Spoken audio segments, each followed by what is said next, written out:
The teachings you heard me proclaim in the presence of many witnesses, and entrust them to reliable people who will be able to teach others also.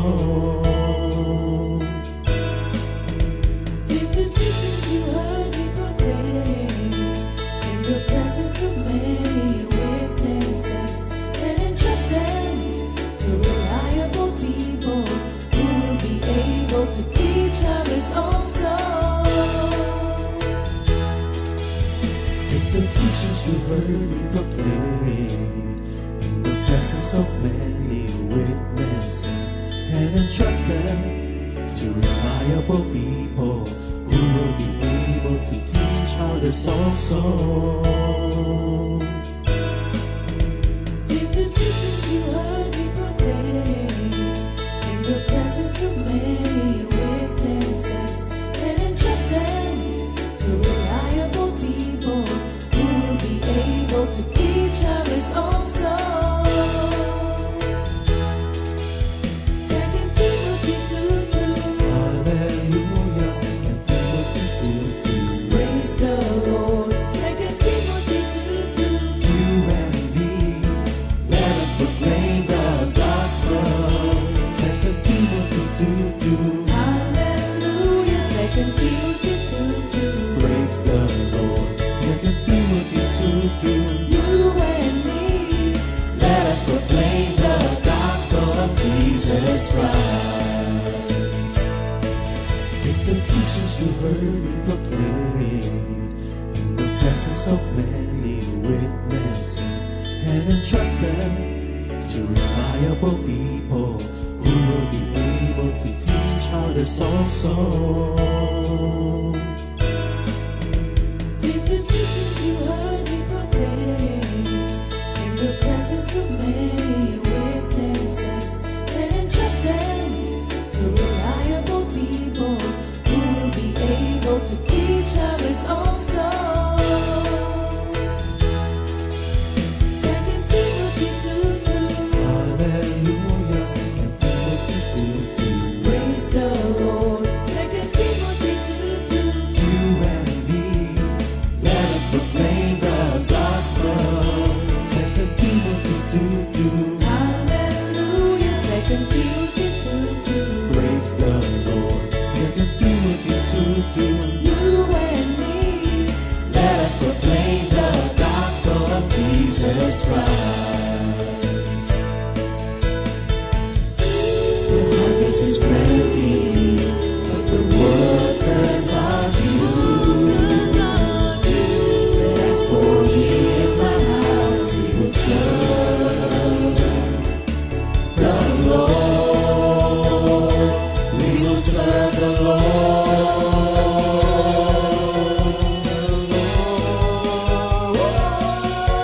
2 Timothy 2:2. Hallelujah. 2 Timothy 2:2. Praise the Lord. 2 Timothy 2:2. You and me, let us proclaim the gospel. 2 Timothy 2:2. Hallelujah. 2 Timothy 2:2. Praise the Lord. 2 Timothy 2:2. You and me, Let us proclaim the gospel of Jesus Christ. 2 Timothy 2:2. Hallelujah. 2 Timothy 2:2. Praise the Lord. 2 Timothy 2:2. You and me, let us proclaim the gospel. 2 Timothy 2:2. Hallelujah. 2 Timothy 2:2. Praise the Lord. 2 Timothy 2:2. You and me, let us proclaim, live on this day, the delighting the Lord for His goodness. Let us proclaim, lift up His name, delighting the Lord for His goodness. Let us proclaim, lift up His name, delighting the Lord for His goodness. And He is God.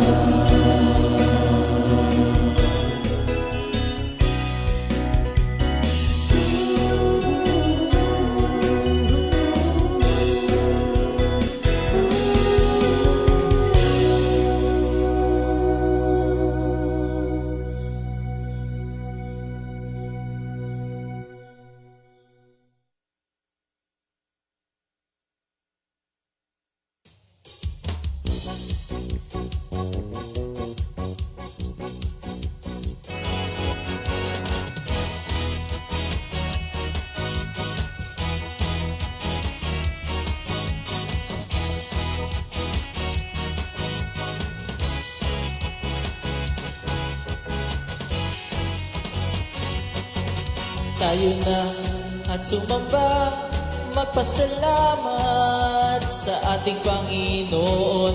Tayo na kumanta, sumayaw, sa saryo ng tugtugan, kain ang pagda ng pagkakaisa, at sama-sama magkakapatid.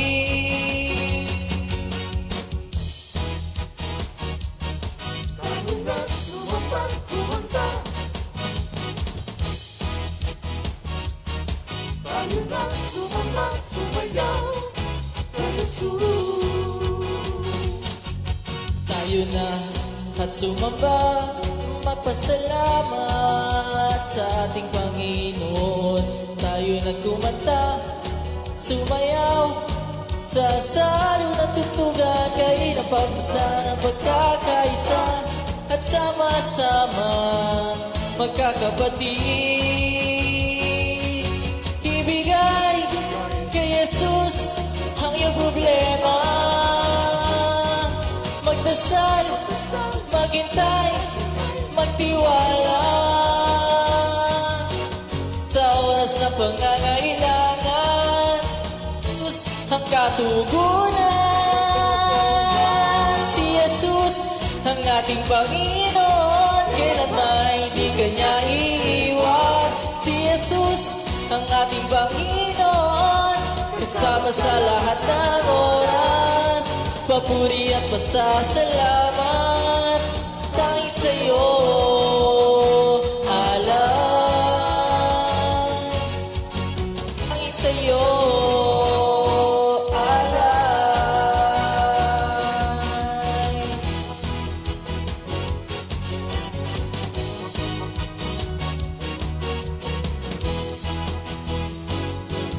Si Jesus ang ating Panginoon, kailan may di Kanya iiwan. Si Jesus ang ating Panginoon, kasama sa lahat ng oras. Si Jesus ating Panginoon, kailan may di Kanya iiwan. Si Jesus ang ating Panginoon, kasama sa lahat ng oras. Papuri at pasasalamat, tanging sa'yo alay. Tanging sa'yo alay.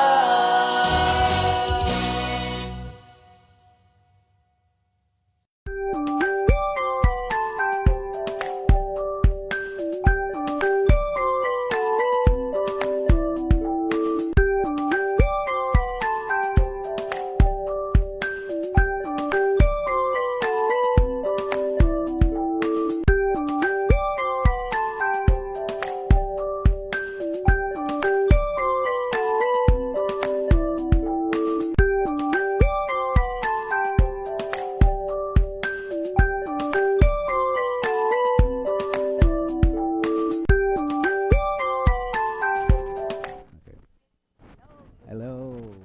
Good morning, Jesus. Good morning, everyone. How are you today? Hallelujah. Hallelujah. So again, mga kapatid, magandang umaga, magandang tanghali, magandang gabi sa ating lahat kung saan man po kayo naroon. At thank you Lord. Tayo po ay patuloy sa pag-aaral tungkol doon sa natatanging katangian ng mga tunay na believers. At itong mga nagdaang series, mga pag-aaral ay hinango natin sa Psalms 96 verse 1 to 13. Ang sabi nga po doon ay meron daw 4 na katangian, 4 W's. Ang isang true believer, siya yung worshiper, at siya ay witness, evangelist, at ang panghuli doon ay yung siya ay naghihintay, watching and waiting for the Lord. So for today, tayo po ay sanay doon na sa watching and waiting. Kaya lang, Meron pa tayong memory verse, Tad. Oo nga. Nalimutan mo ah. I love you, sweetheart. Okay. So, sige po. Natutuloy yung ang aking narration. Again, mga kapatid, magandang araw sa ating po lahat. Tayo po'y manalangin. Salamat ng marami sa pagkakataong ito. Muli, Ama, amin pong paulit-ulit na sinasabi, maraming salamat po. Una sa buhay na ito na patuloy mong binibigay, at higit sa lahat, sa buhay mong salita, nagbibigay sa amin na lahat naming pangangailangan, kasiglahan, katalinuhan, at nauuwi sa palagi ng ikay aming napapapurihan. Sa oras pong ito, kami muli nagpapalinis.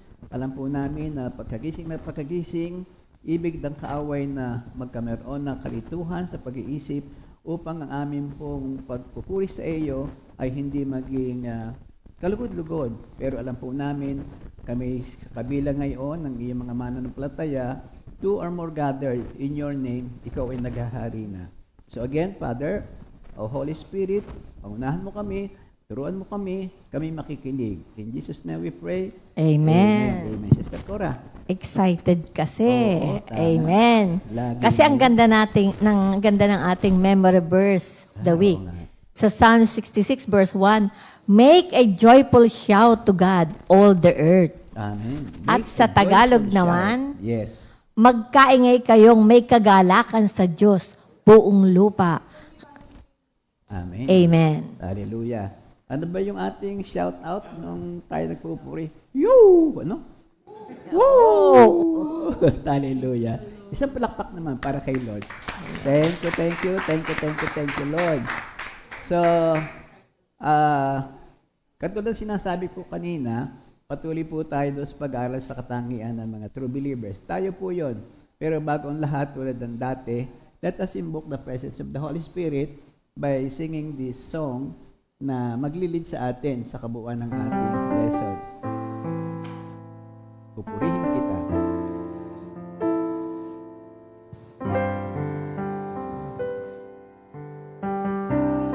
Kita ng buong puso ko, ng buong lakas at kaluluwa ko.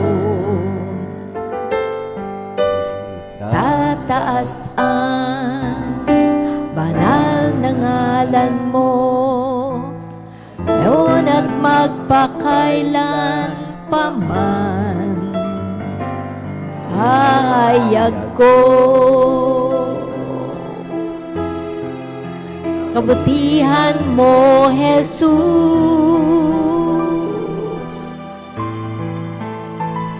Ihahayag ko ang pag-ibig mo, Jesus.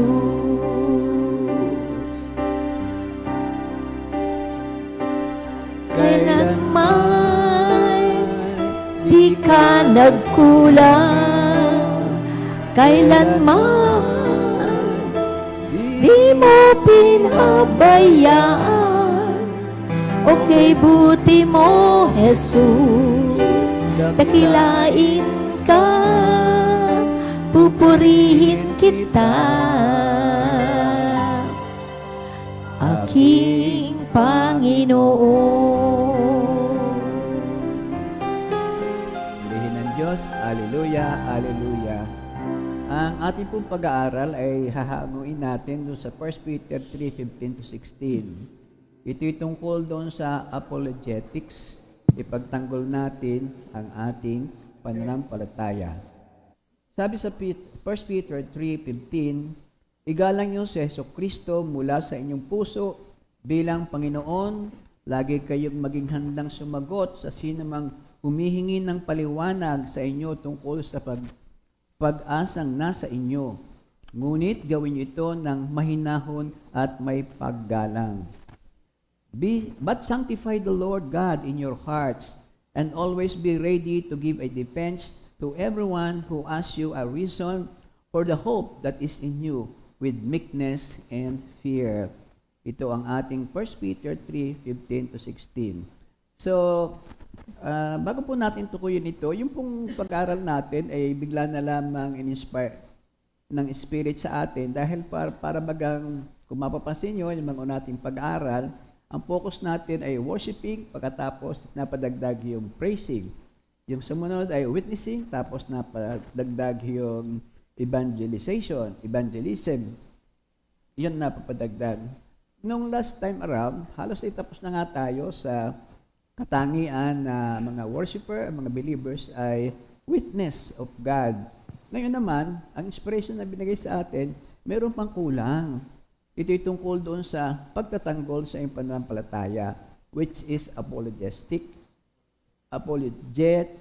Yon. Kasi ito mismo ang isang ginagawa ni Kristo.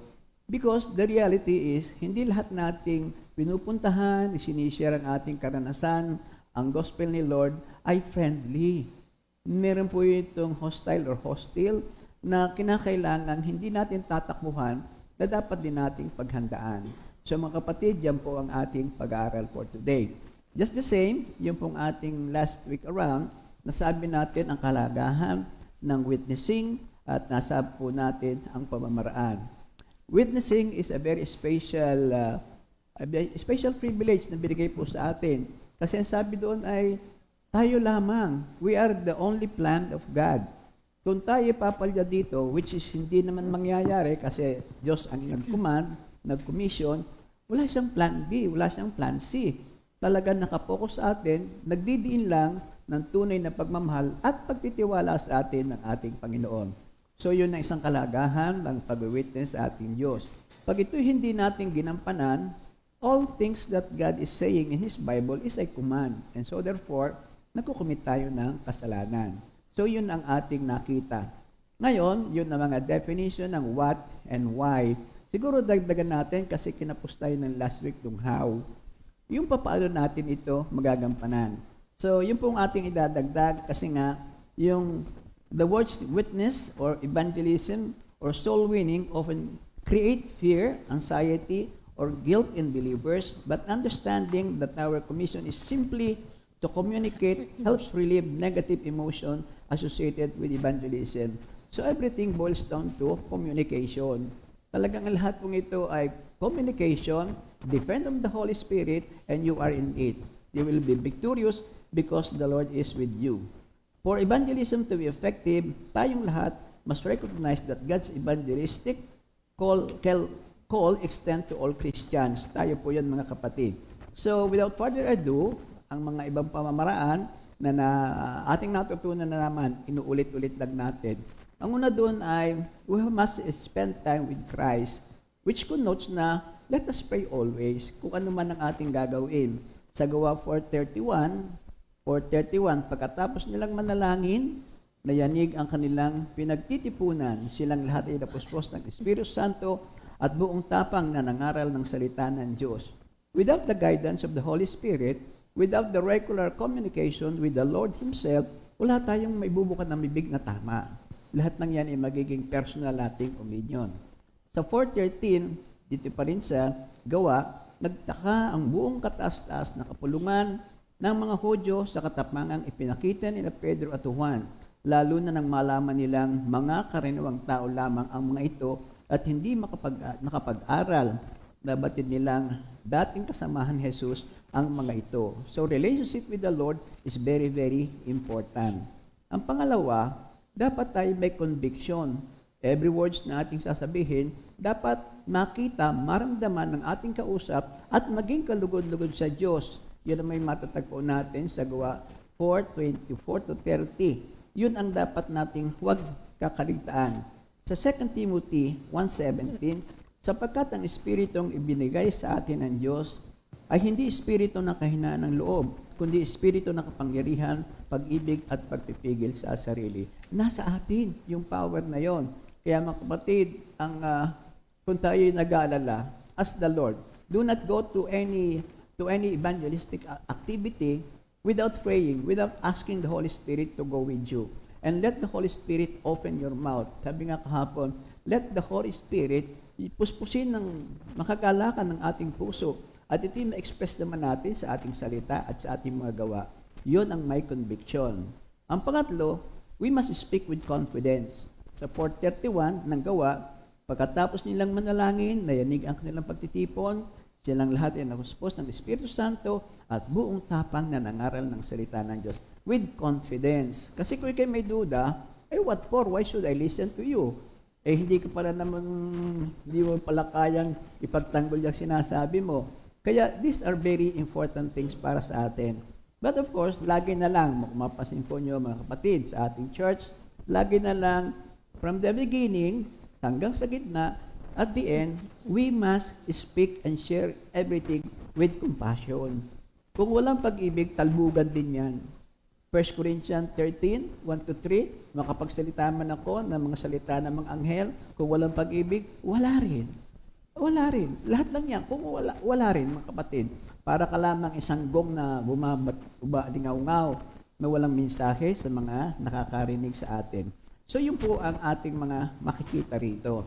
Ngayon, ang isang kalagahan pa nito ay, meron po akong kaninang umaga lang, kaya hindi ko nakuhang i-print itong dagdag na lesson na ito. Kasi nakita ko po dito, mismo si Kristo, ang the greatest apologist.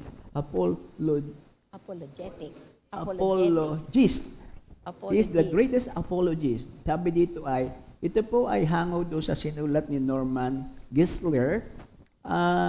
Wala namang copyright annotation doon, pero pinilit ko na rin pong, in as much as possible, huwag kong mabawasan yung kanyang sinasabi. Para wala akong masabi na ito'y akin. Ito'y galing sa Holy Spirit, ibinigay sa Kanya, ngayon ay sinishare sa atin. Allow me to be just the messenger of the messenger. Kaya tayo po lahat ito. Jesus was one of the greatest leaders, teachers, remarkable individuals that ever lived, but few realized that Jesus was also the greatest apologist. The greatest apologist. Again, apologetics is the rational defense of Christianity. Christian apologists use reason and evidence to present a convincing case for Christianity, challenge unbelief, expose errors, and defend the message of the gospel. Para bang walang pasubali, ang salita ng Diyos ang naangkop dito. 2 Timothy 3:16, ang lahat ng kasulatan ay kinasihan ng Diyos at kapakipakinabang sa pagtuturo ng katotohanan, sa pagsaway sa kamalian, sa pagtutuwid sa likong gawain, at pagsasanay para sa matuwid na pamumuhay, upang ang lingkod ng Diyos ay maging ganap at handa sa lahat ng mabubuting gawa. Ang salita po ng Diyos palagi ang tutukuyin dito. Apologetics was an essential part of Jesus' ministry. Ito rin dapat ang maging essential part of all of us that believe in Jesus Christ. The Bible command, as indicated sa 1 Peter 3:15, we are commanded to provide a well-reasoned answer to our faith in Christ to an unbelieving world. Jesus commanded us to love the Lord your God with all your heart, with all your soul, and with all your mind. With all your mind. So, it involves reasoning, it involves pag-iisip. Apologetics involve knowing why you believe and complies with Christ's command of loving God with all your mind. Merong mga naniniwala or some misunderstanding among Christians na para baga daw, ito hindi kailangan sapagkat we are by faith. Sapat na maniwala ka na bitawhan mo ang salita ng Diyos, ang iyong experience, ang inyong witnessing, at ang Holy Spirit na magbibigay ng power. Yung ating huling lesson, sabi doon ito ay parang isang sales. Ikaw ang magsalita. Ano bang binibenta mo? Pagkatapos, ang Holy Spirit na ang magpo-closing. May katamaan din yon sa maraming pagkakataon. Kaya lamang, Si Kristo mismo nagsasabi na ito ang ginawa ko. Do this, para sabi ko nga ay, do this in memory of me. So meron siyang ginawa dito. Ang sabi niya dito ay ganito. However, this was not an example of Christ. Christ made extraordinary claims to be the divine Son of God. He made such claim as being the source of life, forgiver of sins, the embodiment of truth, and authority over the Old Testament law. Such claims were met with skepticism, doubt, and hostility. Jesus knew he was making remarkable claims, and he did not expect people to simply believe his message without good reason. In other words, ayaw niya na magkameron ng blind faith. Blind faith. Jesus understood that we are rational and moral beings, for we are created in the image of God, who is rational and morally perfect being. The apologetic methods of Jesus Christ serve as a model for every believer who desires to engage and impact an unbelieving world of Christ. Ano mo kanyang style? Ano kanyang method? Number 1, gumagamit siya ng mga witnesses. Number 1 is the testimony of witnesses. Sa John 5, alam natin ang kwento sa John 5, may isang lalaki na for so many years ay baldado. Kumbaga sana gusto niyang gumaling at ang inaasahan niya ay yung running water doon sa ano ba yun? Oh, yun. Anong sabi dito? Sa Batista, pero nauunahan siya ng mga malalakas. Kaya ang kanyang pag-asa ay nanatiling doon lamang sa flowing water na yon. So, ang tanong ni Kristo ay, gusto mo bang gumaling? Gusto mo bang makalakad? Of course, ang sabi niya ay, opo. Pero hindi na siya binigyan ng anumang reasoning ni Jesus Christ. Habang ipinangatwiran niya, yung kanyang narrative na araw-araw yun ang kanyang inaasahan. So, Jesus Christ is very, very compassionate. Alam na niya ang gusto noong tao na yon, kaya ang sabi niya ay ganito, get up, pick up your mat, and walk. Immediately, an immense power na papunta doon sa tao, lumakad siya at siya'y naging magaling na. Supposedly, dapat yung mga sandaling yon ay magbigay ng full praise to the Lord, pasasalamat, hindi man ang paghanga. At ang sabi nga ay, sino ito? Bakit ang taong ito ay ganito? Hinusgahan pa siya. Hinusgahan siya na mali ang kanyang ginagawa. At ang sagot ni Kristo ay ganito sa John 5:17-18. Ngunit sinabi sa kanila ni Jesus, ang aking Ama ay patuloy sa kanyang gawain hanggang ngayon.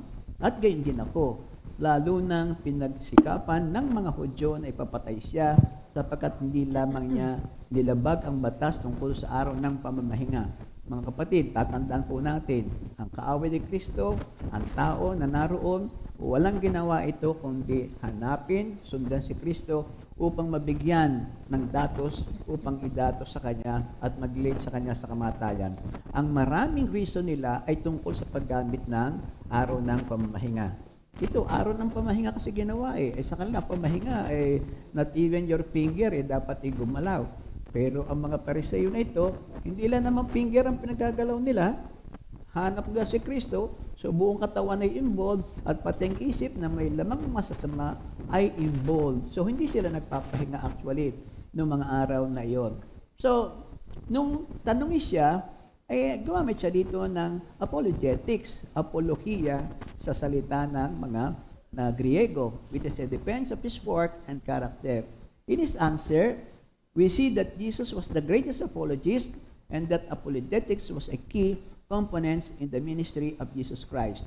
Sabi ni Leon Morris, nowhere in the gospel do we find our Lord making such formal, systematic, orderly, regular statement of his own unity with the Father, his divine commission and authority, and the proof of his messiahship as we find in his discourse.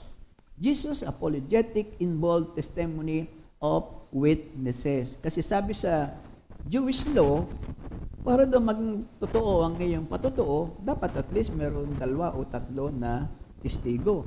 Pero si Jesus Christ dito, ito ang kanyang ginawa. Yun ay naroon sa Deuteronomy 19:15. Dapat at least may 2 testigo sa iyo. So, Jesus knew all this. At ang sabi nga niya ay, ito ang mga patotoo ko dito. Ang sabi niya, doon sa John 5:32-35, John the Baptist ang nagpatotoo. Siya ang tunay na Mesiya. Hindi ko karapat-dapat magtanggal man lamang ng sintas ng kanyang sapatos. At yung kanyang mga gawa, yun ang sinasabi niya sa 5:36. God the Father Himself, yun ang sinasabi doon sa 5:41-46. There were more authoritative witness than this. In a brilliant presentation, Jesus makes his case. The testimony of witnesses was part of his apologetics, Jesus Christ. Mga kapatid, dadating at palang ko nakarating na sa atin itong mga pangyayaring ito. Sino ang inyong witness? Of course, si Jesus Christ ang ating witness kasi galing sa Kanya. Katulad ng pagpapagaling. Napakarami ang pinagaling, nakakatuwa. Kami kahapon, noong linggo, nasa Bulacan, at ang sabi ng ating minister na naka-assign doon, ang special po, hindi man special, ang napakaganda nating pagkukulan ng pansin at ipanalangin, yung sitwasyon ng Bulacan Ministry. Napakarami doong may sakit. Napakaraming may sakit. Meron din na dialysis, merong yung diabetic na apekto ng paa, kumbaga sa ano ay kung ikaw ay ordinaryo, kikilabutan ka, ipinakita ang sa cellphone, ang litrato, kahit doon pinagdasal mo na siya dahil in spirit and in truth naman. At ang message lang doon ay si Kristo ang ating witness na ikaw ay pwedeng gumaling, Jehovah Rapha. Sa Bible, ilang may ketong ang pinagaling. Ang ketong ay mula talampakan hanggang ulo. At ang ketong ay pinagagapang sa ugat ng tao. Yung sitwasyon na yan ay kumbaga sa ano, may message lang. Kaya, ask not the Lord, anong dapat nating gawin para mabigyan ng pansin ito?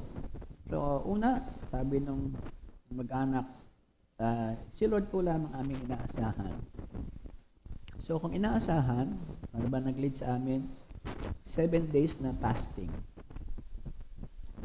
In the same process, lesson in life, buong mag-anak, i-reduce na. Hindi i-reduce na, alisin na mag-iisanhin ng too much sugar. Kasi yan ay nasa lahat ng nasa bahay kung isa din lamang kinakain. And many things more. Nako, si Lord po ang ating purihin sa ganon. Yun ang tunay na patotoo. May naganap na sa Bible. May naganap na rin sa tunay na buhay. Ano ba yung tunay na buhay na yung sharing ni Pastor Simple nung kami naroon nung Sabado sa Bawan. Meron tayong isang bagong kapatid na sa Batangas City na umattend sa prayer meeting yata na Brother Patrick. Ito ang parang i-break ang record ng mga pusa. Ano ba yung record ng mga pusa? Siyam ang buhay. Yun, siya ang buhay. Alam niyo ang nangyari? Ang dami niyang isenyer. Pero dalawang napaka-critical, imposible, kung wala siya sa si Lord. At ang ginawa niya naman niya, after that, ito siya, nag-join sa fellowship, prayer meeting and everything. Ito yung dating boss ni Brother Patrick. Hindi na dinidegosyo at nasa abroad naman ang asawa. To make long story short, siya ay patay na. As in, nasa morgue. Kung uso, mabili ang morgue, ikapito siya. Ikapito sa ipaprocess na imbalsamuhin. Dumating ang asawa, nanalangin kay Lord. Pagkatapos buhay ho siya. Sabi sa doktor turukan niyo siya kung ano man yung pwedeng ikasigla ng dugo at lahat. Alam niyo mga kapatid, kung siya'y number 7, natapos ang number 6, nabuhay siya. Aba, perfect number ni Lord yan. Yun ang isang miracle. Na-certify na ng doktor. O pila na dyan. Ikapito ka. Kayo mga kapatid, halimbawa po kayo ay nakapila. Siguro po maganda kung ano ng kaloob ni Lord. Huwag nang pagpilitan kay senior, kaya kayo nasa unahan. Baka tayo. Walang senior sa kamatayan. Kidding aside. Meron pa isa. Sabi ni brother, ni Pastor Simple, ito daw ay yung ate niya, Yaya, pinalinis ang grinder, linis ang grinder, pagkatapos biglang lang, naglagutukan. Yan pala ang ginagrind na niya, baso. Pagkatapos ito namang si sister, meron yatang ibang vegetable o juice na nandun, ininom. Sabi natin, parang maligat-ligat, parang ba may nuts, parang gano'n. Dinagdagan ko na lang yung nuts, hindi yun na doon. Buhay!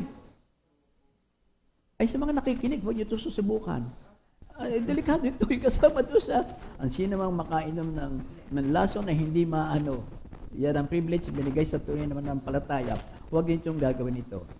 At yun po ang tunay na himala. Napakaraming himala. At ang witness ay napakarami. Dito sa atin, sa mundong ito, sa charismatic. So, ang pangalawa po, yung apologetics in the parable. Si Jesus Christ, storyteller. Talagang yung kanyang parable, matindi ito. Kasi yun ang mga parable, nababasa ng mga common tao na kaharap niya. Common tao na kaharap niya. Ano ba yung mga parable na madali niyang, lagi niyang sinasabi? The Good Samaritan, who is my brother, who is my neighbor. The Good Samaritan. Ang daling ituro, yung inaasahan mo na hindi tutulong sa iyo, yung pala ang neighbor mo. At yung mga inaasahan mo na siyang mayroong dapat ay tungkulin, siya ang iiwas. Pero hindi naman sa lahat ng pagkakataon ay ganon. Yung isa pang parable tungkol sa prodigal son, gaano message ang nabibigay nito sa kasalukuyang mundo natin. Once upon a time, meron kami pinag-pray, the prodigal daughter, bumalik na, kasama na namin. So yung paggamit ng mga parable na ito, mga materials, mga item, nature, mga hanap buhay, tulad ng pag-fishing, tulad ng mga puno, tulad ng mga rocks and everything, napaka-effective na ito na storytelling na ginagawa ng ating Panginoon. Kaya nga mga kapatid, the parables of Christ are some of the most remarkable lesson ever taught, and that the parables of Christ were also powerful apologetics presentation of our Lord. Ang sabi ni Philip Fain, ito ho yung kinuhanan ko ng source natin. Out of the 52 recorded narrative parables, 20 depict Him in imagery which in the Old Testament typically referred to God. The frequency with which this occurs indicates that Jesus regularly depicted Himself in images which were particularly appropriate for depicting God. Dito siya napapagbintangan Inaari na siya, sinasabi niya, ako'y anak ng Diyos. At excuse me po. So ano mga ginagamit niya ng mga parable na ang panihiwatig ay ang Diyos mismo? Yung the images of rock, yun ang kanya ginagamit. This is to describe God. So ano kanya sinasabi dito? Psalms 19:14 at 78:35, ito po ang mga images niya. Jesus is the rock. Doon sa salita na, you are rock, and in this rock, itatayo ko ang aking iglesia. Ay, ang unang lesson ko nakita doon hindi pala si Pedro yun. Si Pedro pala yung maliit na bato. Pedrito. Ang Pedro pala dito na bato, ay mismo si Kristo, ang foundation ng lahat. So ano pa po ang mga ginagamit niya? Ang ginagamit niya, yung the shepherd. At familiar tayo doon sa Psalms 23 at doon po sa ating Ezekiel 34. Ito mismo ang identity ng isang nangangalagang ama. God is a good shepherd. Bridegroom, ito rin ang kanyang ipinakita sa kanyang mga parable. So the parable were powerful stories Jesus used to communicate truth, but they were also part of the apologetics of Jesus Christ. So yun po, witness, tapos ay parable, pagkatapos yung kaninang idinidiin, the use of reason. Hindi nga dapat na para blind faith tayo. Jesus commanded us to love the Lord your God with all your mind. Matthew 22:37. Jesus exemplified what it meant to love God with all your mind. He was the greatest thinker who ever set forth on this earth. Si philosopher Dallas Willard, ang sabi niya, we need to understand that Jesus is certainly the greatest thinker of all human race, the most intelligent person who ever lived on earth. He constantly used the power of logical insight to enable people to come to the truth about themselves and about God from the inside of their own heart and mind. Jesus understood that we are created in the image of God. Our Creator is a reasonable and rational being. We are thus endowed with the capacity to reason rationality. Sa Isaiah 1:18, ano ba sabi doon? Come, let us reason together. Halika kayo, mag-usap tayo. Gano'n man kadumi ang inyong kasalanan, papuputiin ng katulad ng sa yelo. And again, Jesus showed himself to be brilliant apologist who used the laws of logic to reveal truth, demolish arguments, and point out error. The communication of truth and discerning error requires that the use of reason, since our faith is a reasonable faith, not blind faith, but reasonable faith. Reason was part of the apologetics of Jesus Christ. Sa Matthew 12:22-28, dito naman yung siya'y pinagbintangan na ikaw ay Beelzebul, alagad na Beelzebul, nagpagaling sa demonyo yan. Ang sabi dito noong si Philip, ang sabi niya, ito ang tinatawag na reduction to the absurd. Reduction to the absurd. Ano ba reduction to the absurd? Absurd ay walang kabuluhan. As a matter of fact, yan ay hindi totoo at yung pang matinding interpretation ito, yan ay kabaliwan. Ang ano doon, ang interpretation ay kapag ka yung isang relation ay true, then anything that is contrasting to it is not true. Pag sinabi doon na ikaw at si Beelzebul ay magkakampi, ang sabi naman ni Kristo ay, paano naman yung inyong mga ninuno na nagpapalayas din ng masamang espiritu? Yun ang kabaliwan. Kung sinasabi niyong totoo na ako'y kay Beelzebul, eh di dapat yung inyong mga ninuno ay kay Beelzebul din. Eh hindi naman ganun talaga eh. So yun ang tinatawag natin na mga reasoning and reasonable by faith.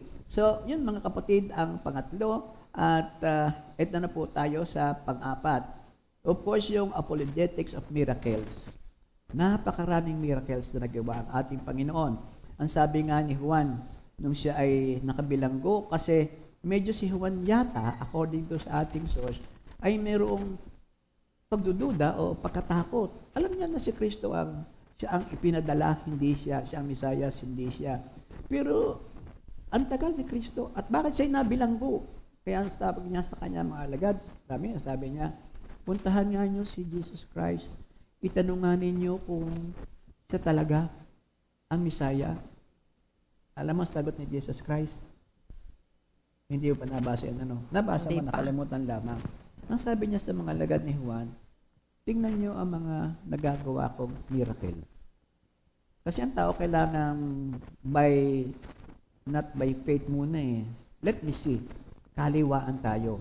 So yun ang kanilang dinala doon sa nang magbalik sila kay Juan at tunay nga na ang katotohanan ay naroroon na. So, naalala ba si Pastor Alex Kaabay? Kasi yung mga miracle na yan ay ginagawa niya doon sa mga hostile, yung mga kontra-kontra. Anong naalala mo kay Pastor Kaabay nung tayo may mga prayer meeting sa Lipa? Aba, siya ang sumalod doon sa... Walang sinasalo. Ay, di ba? Walang Sorry. sinasalo at itaba eh. Hindi, may sinabi siyang... Kasi merong isang ating nagtuturo, di ba maraming tanong yung ating tiyuhin. Authoritative siya Oo. politically, pero Bakit? wala pa kay Lord Ah, na totoo. Panay ang question niya. Oo. Parang nahirapan yata sumagot yung ating kasi bago rin lang siya eh. By now, hindi siya nahirapan eh. Sinabi lahat niya, ang alam niya sa Bible. Ay kaya lang, hindi tatalab, kaya hindi Bible-minded sila. Sabi niya, 2 Timothy 2:2. Yun ang ginawa niya. Ang dami niya sinabi. Eh, lagi naman pagka ang tao ay, ang treatment mo doon sa isa, pagkatingin mo ay underdog mo agad siya, wala ka naman paniniwalaan doon eh. Kahit pa ganun kaganda sinabi. Yun lang, na dumating si Kaabay, ako'y parehong sa dalawa nating worker noon ay, thank you Lord, sila pinadala mo doon, nagkameron ng transition sa family, relationship and everything. Nang dumating si Kaabay, kilala naman natin si Alex, hangos yun, at galing sa fellowship sa prayer meeting sa Batangas. Pagkarating doon ano ba ang pinagkakaguluhan niyo dito? sabi, ito po. Ang sabi ni Kabay, tingin mo ng tubig. Parang ako, kaya pala ako'y hingal, ako'y nagtakbong pababa.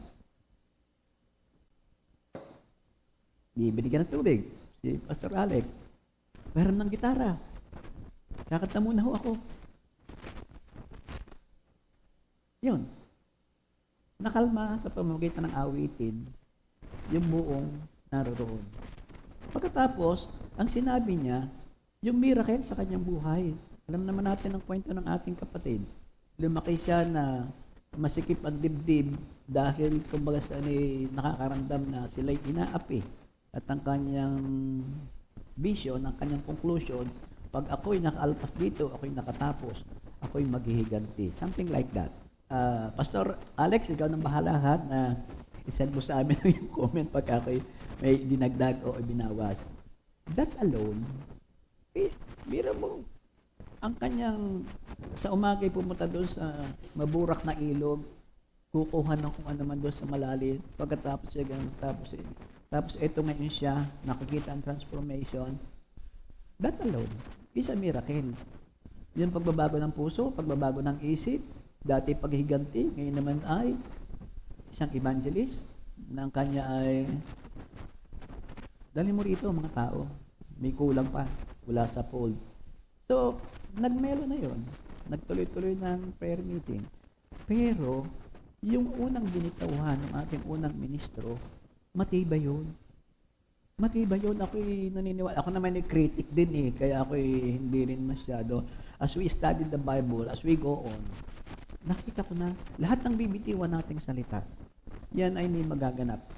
Ang Holy Spirit, ang sabi nga, siyang magpo-closing ng ating sale. So ito na tayo mga kapatid. Si Jesus Christ is ang apologist at sinasabi na ikaw man, kasi walang assurance na lahat ng pupuntahan, maging ito Jerusalem, maging ito ay Judea, ay ikaw ay hindi na lang sa igagalang, ikaw i-entertainin, makikinig sa iyo, o walang iniisip na masama sa iyo. So, ganun ang ganun ang dapat. So, in that manner, dapat ikaw maging prepared. Dapat ikaw maging prepared, maghahanda ka sa pag-witness, yung katotohanan, mga miracles na ginawa ni Kristo, ginawa din sa iyo, and so forth and so on, tungkol doon sa ating nakita rito. Anyway, we have much time naman. Ikaw, sister. Napakadami mong binanggit tungkol sa apologetics. Dito naman sa akin, yung apologetics is literally defense of faith. Yeah. At sa Greek word, apoleia means defense. Defense as a lawyer gives a trial.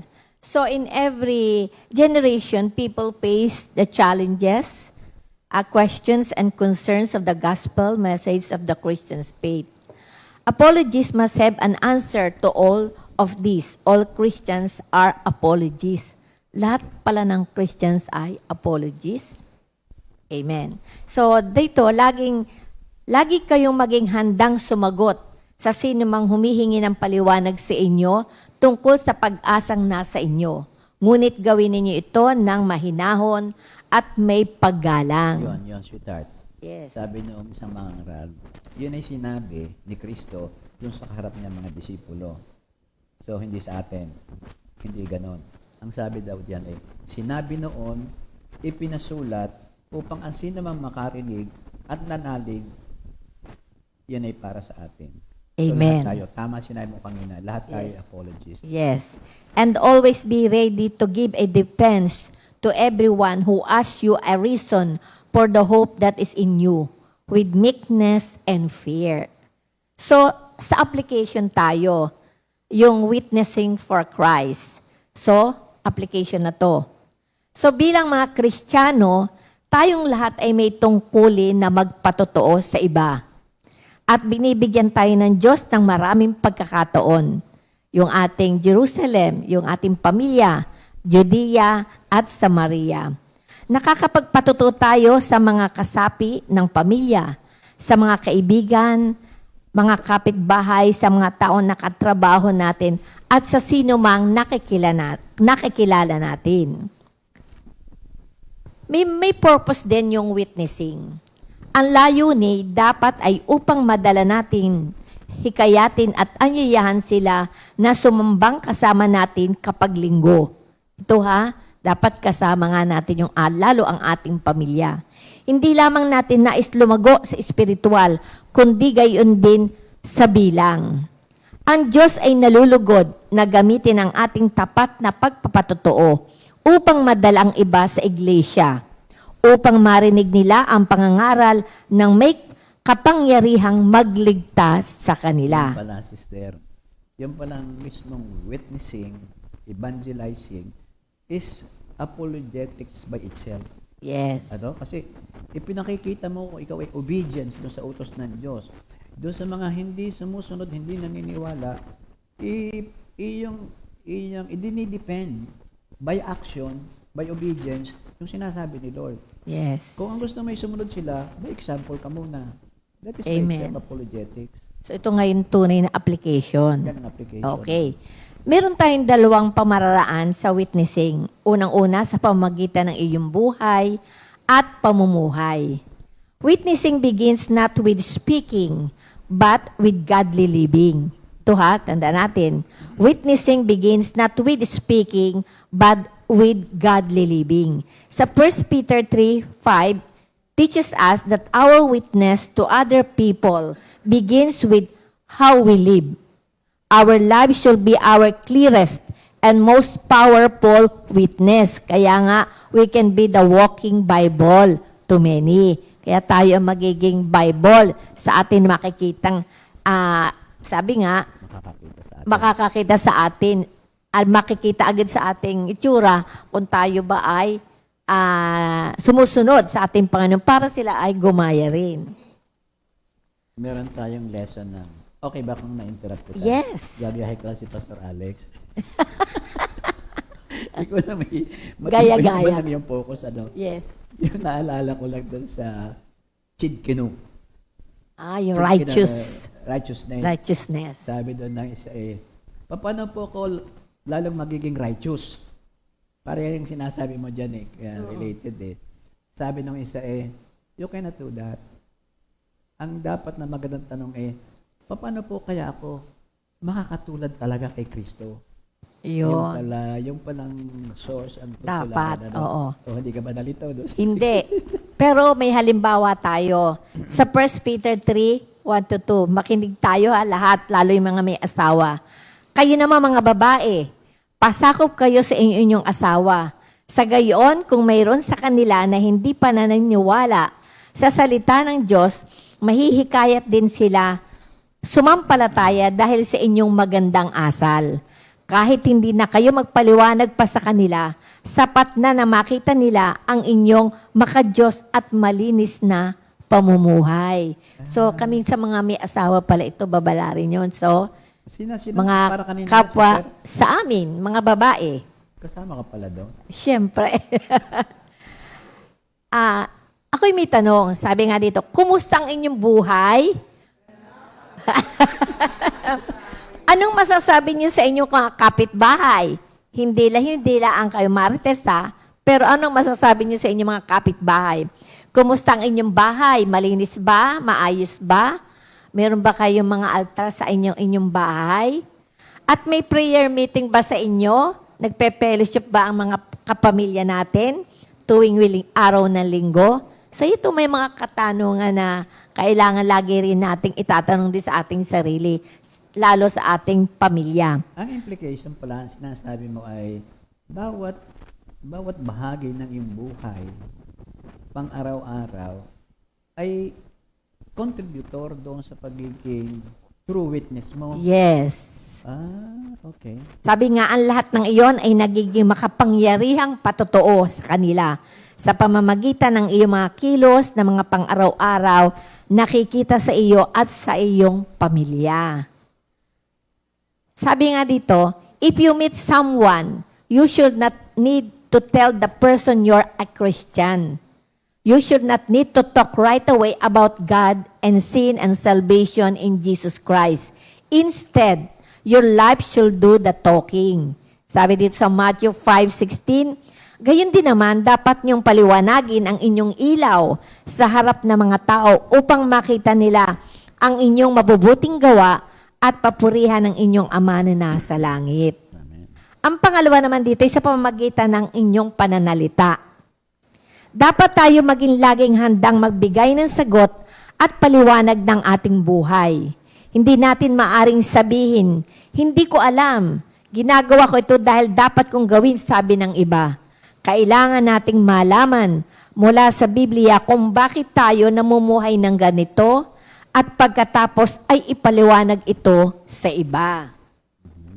Paano tayo tumutugon sa nangyayari sa sanlibutan?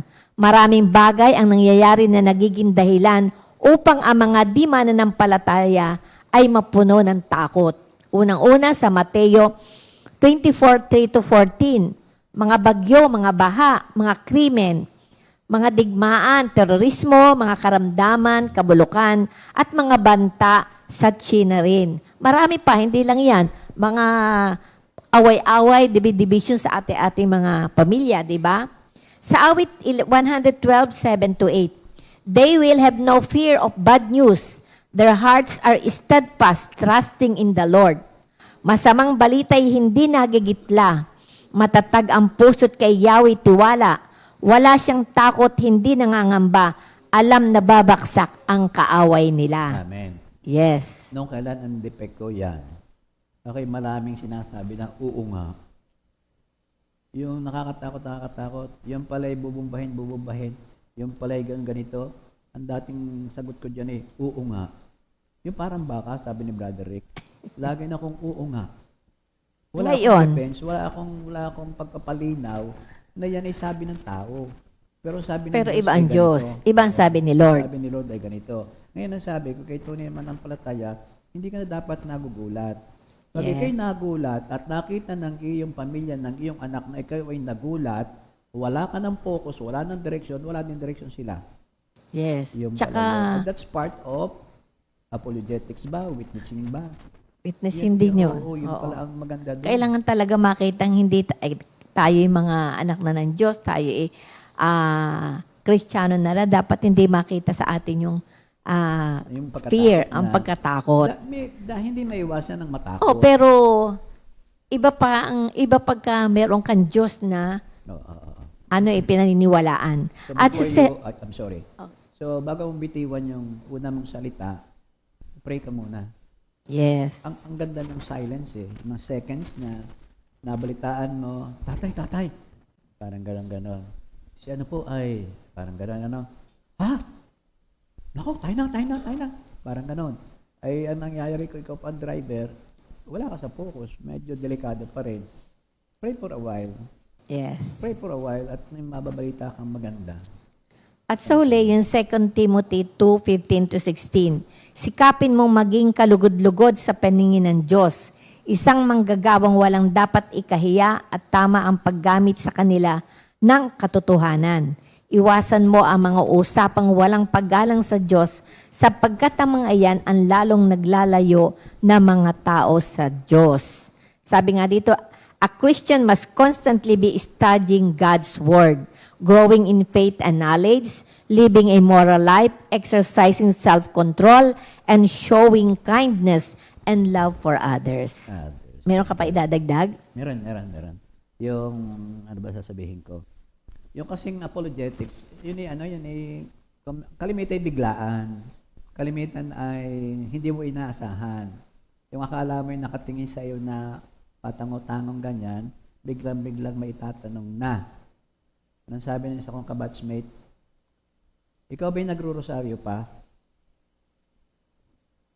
Ano sagot ko? Ewan ko sa'yo. Wala ka. Nung sabihin.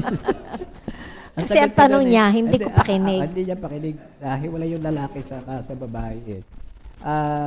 Ay yung aking mga batchmate, isa sa aking pinagpapasalamat kay Kasi Lord. yun talagang sila nakapokus. Pag nagsasalita na si pastor, kasi iba yung kanilang religion. Sila ang tawag dito, sagradong katoliko. Hindi, I mean, okay din. Sila mismo yung apologetic sa kanilang faith Oo. Pero ang akin lang nakikita, naulit ko sa inyo, 1/3 ay saradong protestante at yung 2/3 ay saradong Saradong katoliko. Ay di ang tanong, ikaw, ano ka? Ay di yung ating sinasabi, ay ako'y sagrado, ako'y open na open, at may freedom na pala tayo. Ikaw ba'y nagro-rosaryo pa? Anong sasagot mo? Ang sagot ko sa kanila ay, yung rosaryo, maganda yan. As a matter of fact, nasa Bible lahat, yung sinasabi dyan, nasa Bible lahat yung sinasabi dyan. Hail Mary, full of grace, Our Father, mystery, lahat yun naroon. Ang problema sa pag ikaw ay, hindi mo naintindihan yan, ikaw ay natapos mo ng rosaryo, wala ka pang kausap. Yun ang sabi ko sa kanila yun. I mean, dapat nang malaman. Kung kayo makukunod, ay oo naman. Eh, hindi na naman eh. Eh, nung kailan, di ba ako naglilid ng rosaryo sa family? I believe hindi sila nasaktan. Kaya ngayon, pag opening prayer, pastor, sige. Ay, mga kapatid, ang prayer ay communication. At ang communication, it is God and you nagsasalita. Napakaganda, ang una natin papagsalitain ay ang Diyos. Yun, dun papasok ngayon ang Word of God. May kaunting interpretasyon at mula ho sa inyong salita, amin pong hinihiling ang mga sumusunod. Matahimik na. At saka nakikinig na siya sa iyo. Nakikinig na, oo. Hindi At ba- parang kung naunawaan na rin nila ay yung pagsunod, yung talagang sa Bible. Oo. Nung huli, kaya ako natutuwa, kami po ay, sensitive din.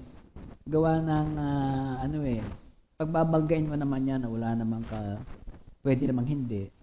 Pagka sa amin ay mayroong kaming patay, Bible service, nakikiramdam din ako. Kumbaga kasi kami may dalawa at least na, ano bang tawag yun, naglilid sa, Namumuno sa dasal. may tawag doon eh. Yun. Magdadasal, yung Tori ni David, Tori ni Garing. Nasa Bible din yan. Ang pinoproblema natin dyan, yan ba ay naunawaan natin? Well, anyway, ako'y sensitive. Pagka sa GCA may sinasabing, wala doon si,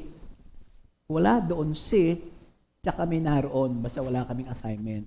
Last time around, merong pumanaw na, hindi naman namin kabatchmate, noong aming kabatchmate, o aming presidente. So, lagi kaming ganun. Empathy, sympathy.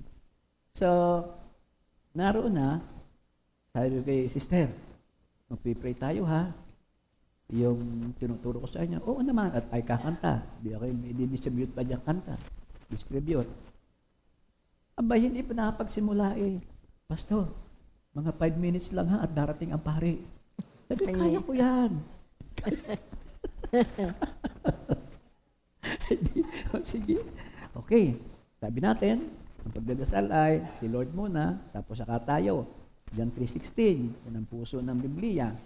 Lahat ng yan boils down to John 3:16. So, kantahin natin, ito ang message niyan. Ganong kalaki ang pinagkatiwalaan, ngunit sino man, ako, ganito lang pala kalaki ang naniniwala, hindi mapapahamak at mayroong promise, buhay na walang hanggan. Yung ating sister na namatay, yun ay kung siya'y nanalig, hindi siya mapapahamak. Ay, iisip naman bakit nahulog sa hagdanan? Ay, 92 years old eh. Naakyat sa hagdanan na kukuha ng kung anong. Sabi ng mga anak, matigas ang ulo. Hindi ko mo sinasabi. Kaya namatay. Matigas ang ulo. Pero palagay ko siya'y nanalig. Siya'y nanalig. Hindi siya mapapahamak. Not that kind of pahamak. Kundi yung merong sakit, merong disgrasya, pero may kapayapaan at may pag-asa. At I do believe na siya pupunta sa langit. Dapat lahat ay gano'n ang pag-asa. Eto na, nakakas 10 minutes na kami, hindi pa dadating ang pare. Yun ang aking pinaka-lead eh. Pag dumating ang pare, titigil na ako. Pero sa palagay ko, makita ko lang kung sino pare yun, itutuloy ko. Kasi merong pare charismatic. Yung mga misyonaryo doon, na iba ang kulay. Kami nakaranas na niyan. Aba, ay itinuloy ko, nakangiti sa akin yung pare. Parang, sige, diretso pa. Di sige, tuloy. Ngayon, dumating yung isa namin sisters na siya na mamahala. In short, divided na kasi. Kami naman hindi pwede permanent nakasama dyan sa Bible services na yan. Meron nang naka-assign ako, ikaw maglilid pagka may patay ha. Ay, dumating. Jadi sabi ko, sige, para sa ating closing prayer, isang awitin pa. Yun, naging mapayapa. Nagdasal na sila. Sabi ko, kami hindi magtatagal ha at iwanan. May pupuntahan ba kaming iba? So, mga isang dekada lang, umalis na kami. Yun ang ano, ba't ba ako napapunta roon? Hindi ko alam. Ang daming kwento, no? Ano? Kasi ako ay, Apologetics ba yan? depends Yes. on the truth. Oo, Ako'y kasi storyteller. apologetics. Ako'y kumukuha ng mga balitang na ating na-experience na being apologetics, not necessary, sorry ha, at ako'y napahaba ang sermon. Hindi ganon. Dito kasi, sabi dito ay, kapag ka ikaw ay experience the holy presence of Christ in our hearts and in our lives, it will drive you out of fear. Lucas 12:11 to 12. Kapag kayo dinala nila sa sinagoga, sa harap ng mga saradong-sarado, aba ay mga pinunong at mga may kapangyarihan upang litisin, huwag kayong mabahala kung paano nyo ipagtatanggol yung sarili o kung ano ang inyong sasabihin. Sapagkat sa oras na yon, ang Espiritu Santo magtuturo sa inyo na kung ano ang dapat nyong gawin. Awareness lang na hindi ikaw ang itataas mo. Akuin mo. Itibigay lahat sa'yo ng Espiritu Santo at magkakaroon ng follow through. Ano nga yung sabi mo kanina? Saan makikita sa Bible yon? Pastor, pakipray pala na sa aking mga ganon. Yun ang ano eh. The witnessing that transform. Mayroong effect. Kasi hindi na ako katulad na si Itok. Kaya nung kala Itok ay di ang aking mga messages, ang aking mga payo, ay di makaitok. Ay ngayon eh, Pastor JB. Kaya medyo mild na tayo, Sister Anna. Bukod ka pinagpala. Parang gano'n. So similar to preaching, only certain types of people are called to the task. In reality, all Christians are called apologetics, yung sabi mo kanina. We should certainly use reason to defend our hope, but not reason alone. We should strive to set apart the Lord Jesus Christ in our hearts, making our hope more instinctive. Dapat ito ay ibang ilikas, automatic, instinctive. So that when others inquire about our faith, they receive an informed, gentle, and dignifying response. This must be uplifting. This must be an uplifting one, not a challenging. At ang hinamon, hindi po pwedeng ganun eh. At ang hinamon ay ang charismatic, ay ang born again. Hindi ganun. Hindi meron silang in-express na kanila. Sangayon ako sa marami. Pero kung mang ipakita na talo kita, ito naman ang akin. Hindi naman gayon. So, Hindi naman dapat yung debate, ano? hindi debate. Yun na. So, by regularly and faithfully doing all these things, a Christian should always prepare to give a defense. Yun nga, apologetics. However, we must remember that giving a defense doesn't mean getting into arguments about Bible issues or debating about doubtful things. Christians are warned not to argue or quarrel. 2 Timothy 2:23, iwasan mo ang mga walang kabuluhang pakikipagdebate sapagkat alam mo namang nauuwi lamang iyan sa mga pag-aaway. 2 Timothy 2:2, sabi nga nung ating ka-minister noon, sabi, ito ho ang aking daladalang salita ng Diyos eh. Lahat ng narinig ko, aking iparirinig din sa lahat upang sila man ay matututing magturo. 2 Timothy 2:2, ay ang sagot nung aking kamag-anak eh, ay hindi naman ikaw si Timoteo. Paano gagawin mo noon? Ay di puntahan mo sa ginawa sa aking buhay. Wala silang pwedeng doon. Yun naman actually talaga ay parang feeling superior lang. At yan na may humingi ng dispensya, no?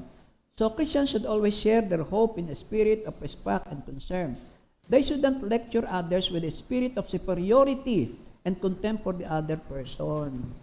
Giving a defense for your hope and beliefs should always be done with an attitude of meekness and fear, yung mababang loob at mahinahon, yung nasa verse 16.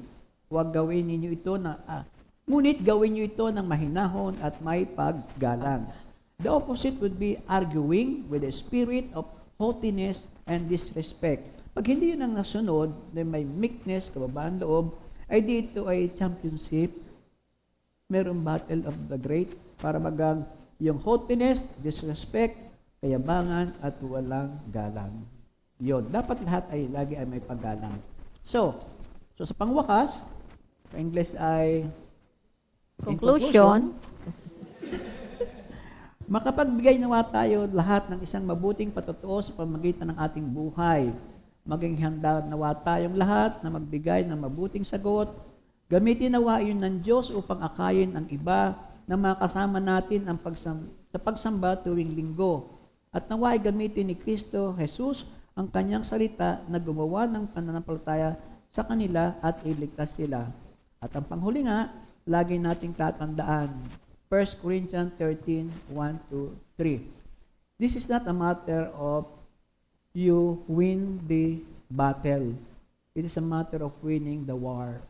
Kumbaga sanay kung nanalo ka daw sa anong tagpuan ganon, kung makakalay siya ay makakasama mo, baka iwasan kanya. So, war is si Jesus Christ ang pupuntahan. Sa 1 Corinthians 13, makapagsalita man ako sa mga wika ng mga tao at ng mga anghel, kung wala naman akong pag-ibig para lamang akong kampanang umaalingaw o pumpyang na maingay. Ito yung nabanggit na natin. Yung pumpyang na maingay, yung kampanang umaalingaw nung mga panahong ito'y sinulat, ang ibig sabihin nito ay takot na takot ang mga tao. Dahil pagkayan ay hindi normal, ang timing ng pagbatingaw na yan, ang ibig sabihin ay merong papatayin. Kaya ikay parang ang salita mo ay nakakamatay sa halip na nakaka-edify. Sa verse 2, kung man ay may kakayahang magsalita ng mensahe mula sa Diyos at umuunawa sa lahat ng hiwaga, kung nasa akin man ang lahat ng kaalaman at lahat ng pananampalataya, ano pa't makapagpalipat ako ng mga bundok, ngunit wala naman akong pag-ibig, wala akong kabuluhan. Wala tayong kabuluhan, mga kapatid. Kahit ikaw ay bumubuhay ng patay o kung ano pa, walang kabuluhan. Walang kabuluhan, walang pag-ibig kasi kitang-kita na ng tao na ikaw yung itinataas eh. Pamaya-maya kung ngayon nabot siya yung sobre, pagka hindi mo kursunado para ikaw naman yung nakasimangot. Mahirap yun, mga kapatid, ha? But of course, isama na rin natin yung pagiging pilantropo natin because that is also witnessing. Sa verse 3, at kung ipamigay ko man ang lahat ng aking mga ari-arian at ialay ang aking katawan upang sunugin, ngunit wala naman akong pag-ibig, wala rin akong mapapala. All types of, ang sabi natin, sacrifices, all types of sharing, all types of whatever. Akala may doing good ka. Kung wala yung pag-ibig, ay walang kabuluhan. As a matter of fact, hindi ang kalugod-lugod sa Diyos. At yan ay pananagutan pa natin ang marami dyan. Amen. So again, mga kapatid, maraming salamat. Lahat po tayo ay apologies. In Jesus' name, Amen. amen, amen. Maraming may birthday ngayon. Oh. October 15. Wow, birthday pala ni Sister Tess Biloria. Happy birthday, Sister Rosario Mirata, Sister Cheska Hernandez, Brother Jacob Castillo, Sister Maripe, Palabiab, Sister Kailin Ramos, Sister Osea de Guzman, Brother Brixie Francisco, and belated happy birthday, Sister Jobs Noas, and Sister Queenie Katakutan. And happy anniversary kay Brother Leo and Sister Jen Aboyadbor. Dali. Uy, ganun ba? Ulitin ko, mahalaga itong birthday sa tao eh. Okay, again mga kapatid, happy birthday po ngayong araw na ito kila Sister Tess Biloria. Tess Biloria. Hindi ko pala makikita. Hindi ko pala kita. Amen. Saka kay Sister Rosario Mirata, kay Sister Jessica Hernandez, kay Brother Jacob Castillo, kay Sister Marifay Calabiab, kay Sister Kailin yata. Caitlin Ramos, Sister Osea de Guzman, kay Brother Brixie Francisco. Brixie Francisco, and belated happy birthday kina Sister Jobs Nuwas, kay Sister Queenie Katakutan. At happy anniversary kay Brother Leo at kay Sister Jen Aboyador. Tawagin na natin si Bong. Amen.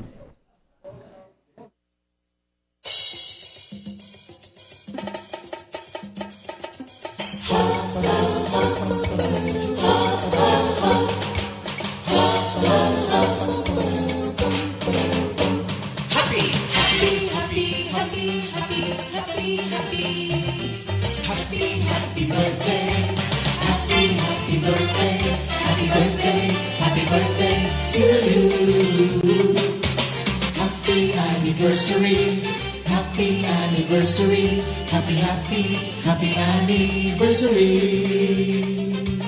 Happy anniversary! May the good Lord bless and keep you, may the Lord's light shine upon you. Happy anniversary to you. Happy, happy birthday to you.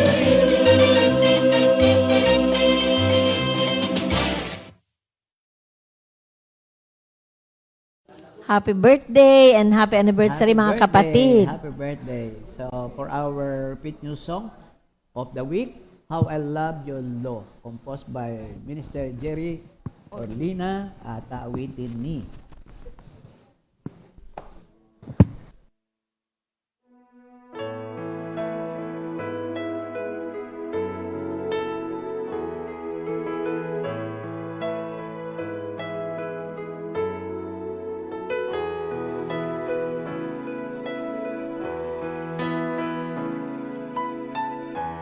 Your commandment is with me all the time and make me wiser than my enemies.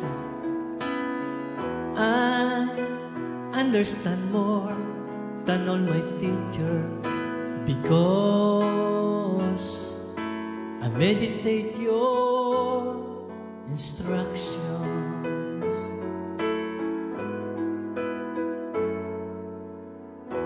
I have greater wisdom than those who are wrong because I obey your command.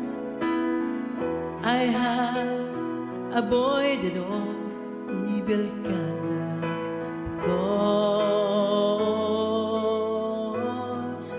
I want to obey your word. I think about all day long, how I love your Lord, how I love your Lord, how I love your Lord, how I love your Lord, how I love your Lord.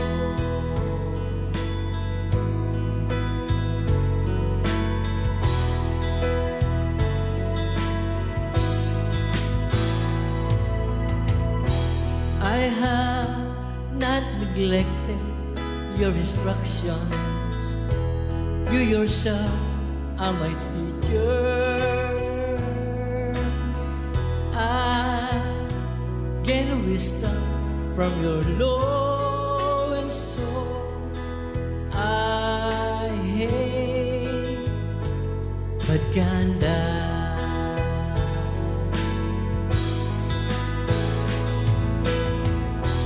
How sweet the taste of your instructions, sweeter even than honey. I understand more than all my teachers because I want to obey your word. I think about all day long, how I love your Lord,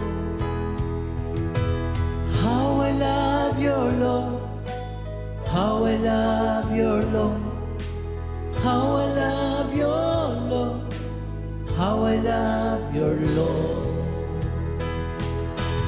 Lord, you are more precious than gold, more beautiful than diamond, sweeter even than honey.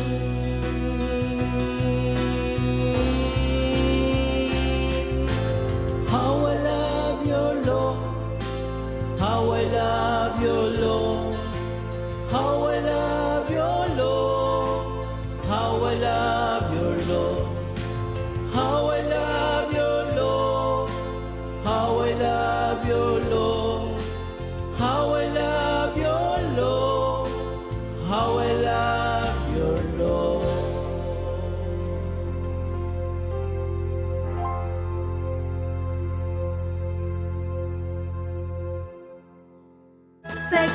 multitude to hallelujah.